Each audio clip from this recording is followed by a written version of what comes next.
Mike, I have to tell you that the previous episode led to a flood of topic suggestions from listeners about skyscrapers with structural problems.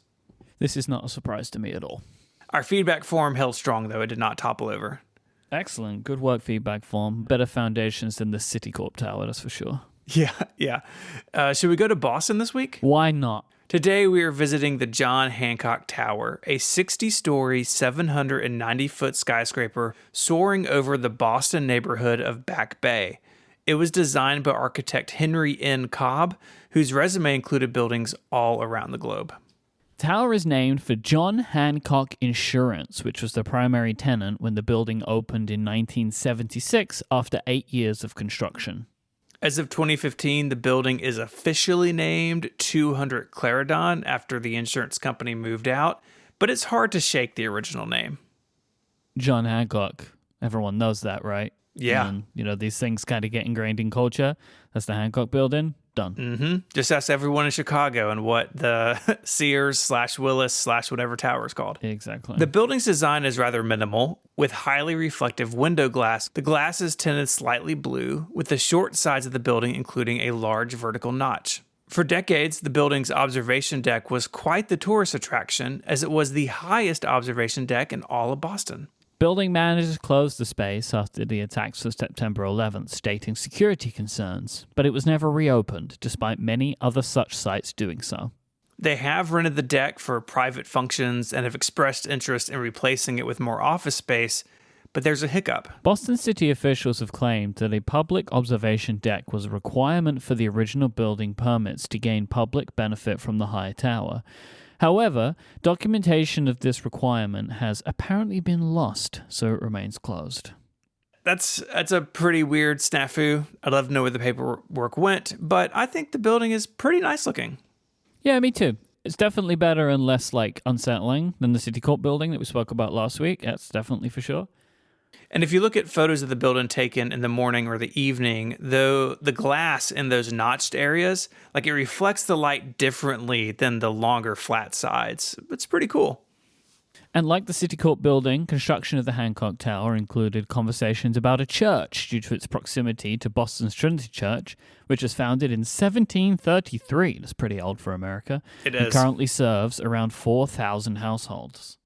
The original building burned in the Great Boston Fire of 1872, which I'm assuming took place in 1872, but it's hard to tell from the name. The church was rebuilt on a new site that would end up being across the street from the John Hancock Tower. The original plans for the tower would have meant the building would cast a shadow on the National Historic Landmark, and after public outcry, the design was changed to avoid this problem.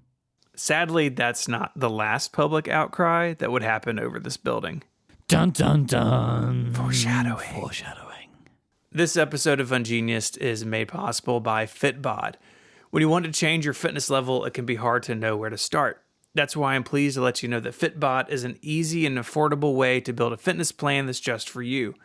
Everyone's fitness path is different, which is why Fitbod uses data to make sure they customize things exactly to suit you. By using a powerful algorithm to learn about you, your goals, and your training ability, Fitbod will create a custom dynamic program based on your experience and any equipment you may have. This is all in an app that makes it incredibly easy to learn how to perform each exercise. Superior results are achieved when a workout program is tailored to your unique body, experience, environment, and goals. Muscles improve when working in concert with the entire muscular system. So overworking some muscles while underworking others can negatively impact results. That's why Fitbod tracks muscle fatigue and recovery to design a well-balanced workout routine. By mixing up muscle groups, exercises, sets, reps, and weight over time, Fitbod serves to increase your overall strength and keep your body sharp. This also keeps your gym sessions fresh and fun by mixing up workouts with new exercises. My favorite thing about the app is the collection of 1,400 HD video tutorials. These are shot from multiple angles to make sure that learning each new exercise is a breeze. You can keep track of your achievement and personal best with Fitbod's progress tracking charts, and it integrates with the Apple Watch, Wear OS smartwatches, and apps like Strava, Fitbit, and Apple Health. Like I said, I love the videos. I love how this app adapts to you over time, pushing you further down the road towards your fitness goals.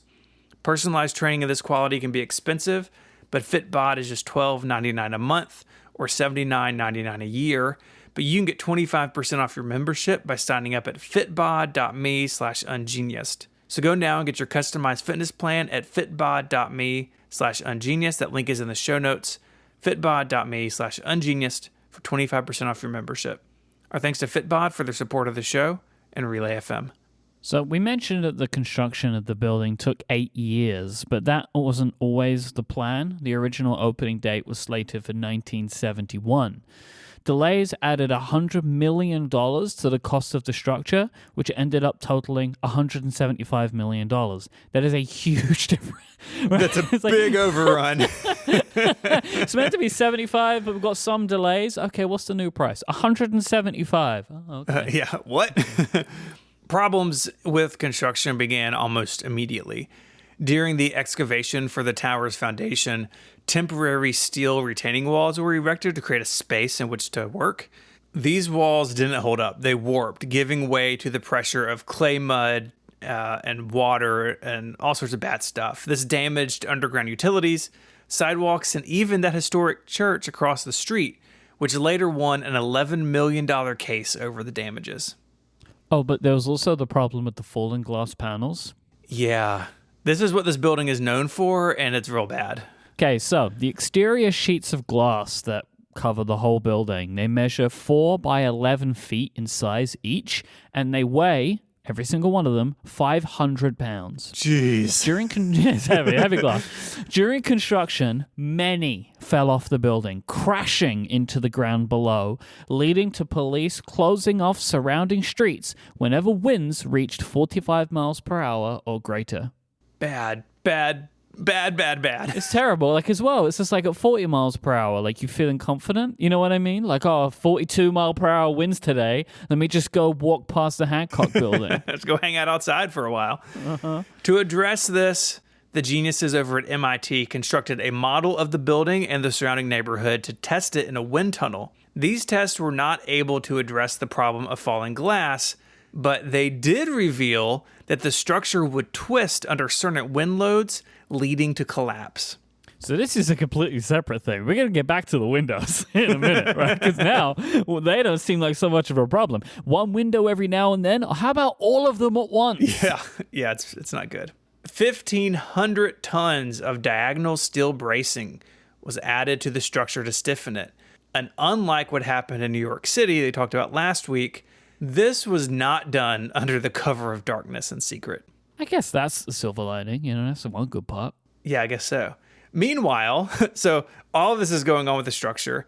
Meanwhile, the cause of the falling glass was found. It was a failure of the bonding agent. So those panels were made up of an inner glass, the reflective material that gave it sort of the blue color, and then the outer glass. Due to repeated thermal expansion and contraction throughout the day, this bonding agent would grow stiff, transferring the expansion to the glass itself, causing it to peel loose and fall to the ground.